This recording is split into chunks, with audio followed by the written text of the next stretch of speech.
ഒരുപക്ഷെ ആരാധ്യനായ VS പോലും ഇത്രയും പ്രാവശ്യം മത്സരിച്ചിട്ടുണ്ടാവില്ല. അത്രയും പരിഗണന കിട്ടിയ ഒരാൾ അദ്ദേഹം തന്നെ പഠിപ്പിച്ചിട്ടുണ്ട് ഞങ്ങളെല്ലാം.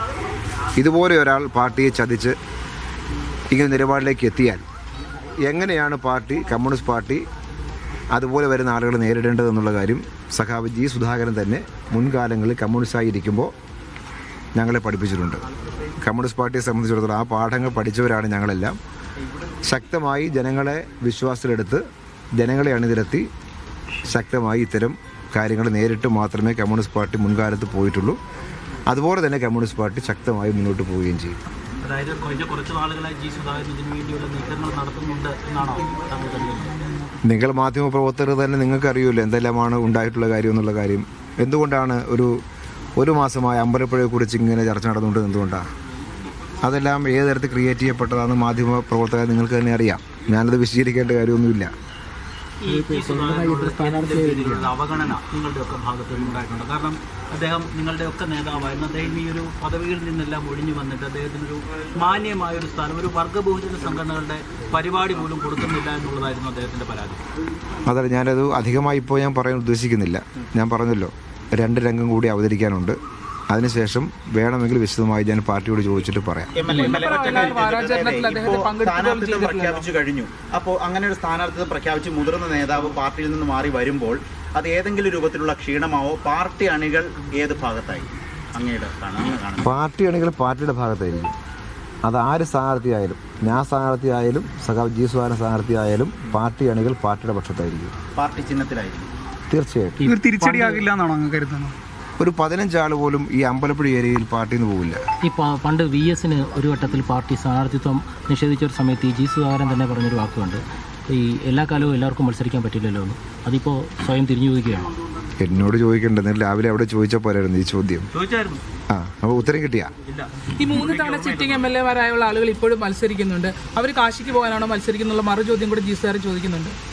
അതിനെക്കുറിച്ച് എന്താ അഭിപ്രായം? തുടർച്ചയായി മത്സരിക്കുന്നവരെ കുറിച്ച് ഇപ്പോഴും പ്രായപരിധിക്ക് പുറത്ത് മത്സരിക്കുന്നവരുണ്ടല്ലോ.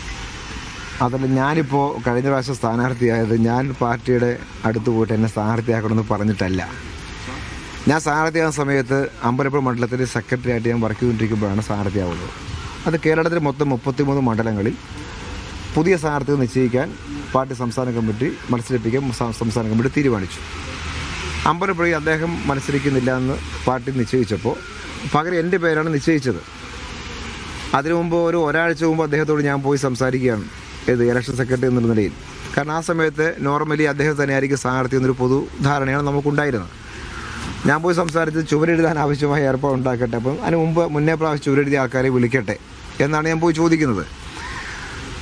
അത് അദ്ദേഹത്തിന് ചോദിച്ചാൽ മതി, അദ്ദേഹം തന്നെ പറയും. ഇപ്പോൾ പറയുമെന്ന് എനിക്കറിയില്ല, അദ്ദേഹം ചോദിച്ചാൽ മതി. അതാണ് എൻ്റെ നിലപാടെന്ന് അങ്ങനെയായിരുന്നു.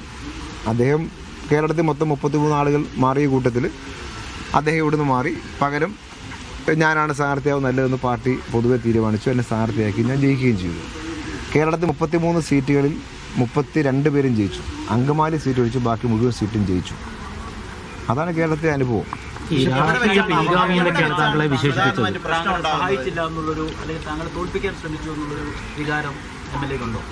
അതിൽ ഞാൻ എൻ്റെ പാർട്ടിയോട് പറഞ്ഞിട്ടുണ്ട്. അത് അദ്ദേഹം നേരത്തെ പറഞ്ഞ പോലെ ഞാൻ ജയിച്ചതിന് ശേഷം കൊണ്ട് പരാതി കൊടുത്തിട്ടില്ല.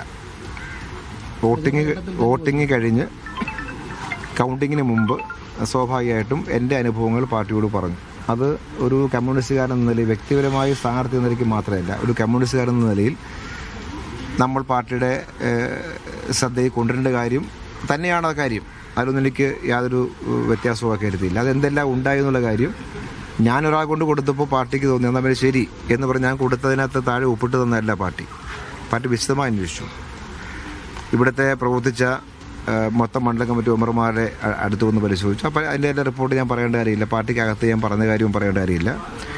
എനിക്കന്നുണ്ടായ അനുഭവത്തിൽ എൻ്റെ മനസാക്ഷിക്ക് അനുസരിച്ച് പൂർണ്ണമായിട്ട് ഞാൻ പറഞ്ഞിട്ടുമില്ല. എതിരെ ചെയ്ത കാര്യം എന്തെല്ലാമാണെന്ന് എനിക്ക് നല്ലവണ്ണം അറിയാം. അതിന് തെളിവ് എൻ്റെ കയ്യിൽ ഇപ്പോഴും ഉണ്ട്. ഈ നിമിഷവും എൻ്റെ കൈവശം ആ തെളിവുണ്ട്. പക്ഷേ ഞാൻ എതിരേതായി ഇങ്ങനെ ചെയ്തു എന്ന് ഞാൻ മൊഴി കൊടുത്തിട്ടില്ല. അതെൻ്റെ ഒരു മാന്യതയാണ്.